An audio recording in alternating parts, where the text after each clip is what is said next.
Paul accepted his fate, like waiting for a pizza. It was inevitable. Yet she was exhausted from the hustle. Plus, with the persistent fever, Alina couldn't hold out. Instead of collapsing, when she woke up, in a shifted scene, she found herself in a New York charity hospital, like a reality show, rejected is German. So she posed as a Jew to trick medical staff. Meanwhile, Paul, a recent acquaintance, visited Alina like an old friend. Showing concern, this man clearly had a crush, while Alina looked confused, a headless fly.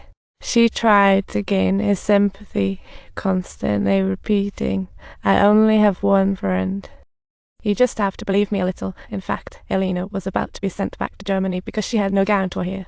Paul fell head over heels for this poor woman and tried to persuade his wealth two parents to help her. So, the couple laid down at night, discussing how to handle this. After all, the war had taken one son and Paul had been ditched by his flunky. They decided to do their best to fulfill Paul's wishes, leading to Alina having a guarantor in no time. She no longer worried about deportation, and a kind couple invited Alina to stay, creating a movie-like scene.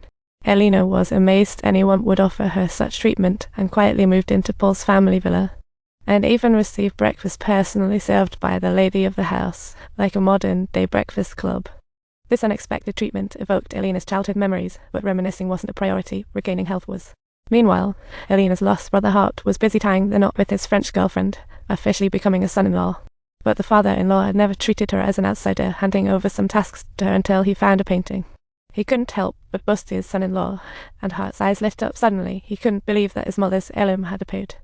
Alina had specially gifted this valuable artwork to a cherished friend in order to assist him in times of dire need, intending that during periods of hardship, he could possibly convert this Jewish masterpiece into cash to alleviate his pressing difficulties.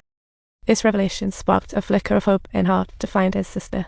Then the scene changes to recovering Alina, who started playing detective all over New York, trying to track down her father and brother's whereabouts. But no matter how hard she tried, she couldn't find any records of her family's entry in the files. Back home, Alina frowned, but thankfully Paul cared, encouraging her. In this dreary world, he injected new hope into Alina's life. Soon, they began to pair up sweet as lovers. During the moment of sharing a meal together at a restaurant, Paul couldn't resist his curiosity and asked, "Have you ever had a lover?" Alina didn't hide anything, just mentioned that her past lover was already dead.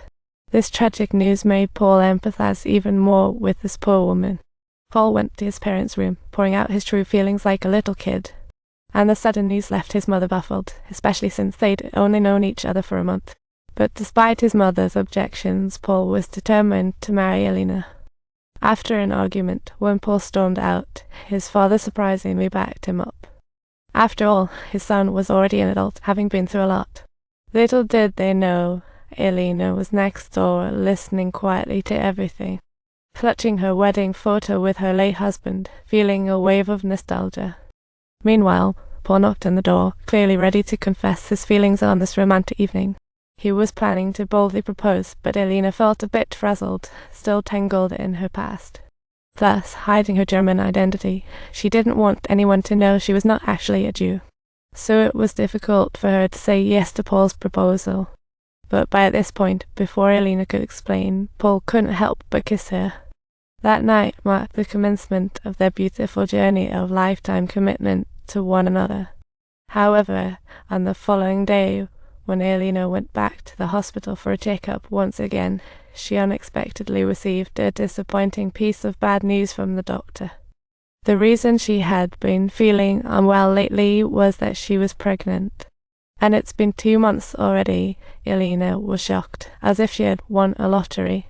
After confirming, the doctor conducted an examination and found no issues whatsoever. When the doctor asked, she blurted out that it was her child with her German husband. It was like a secret mission. However, this laid the groundwork for future events. Even while with Paul, she never mentioned her. She tried to keep her true situation under wraps, but soon the happy times rolled in. Before long, she and Paul walked down the aisle, following tradition with a Christian ceremony.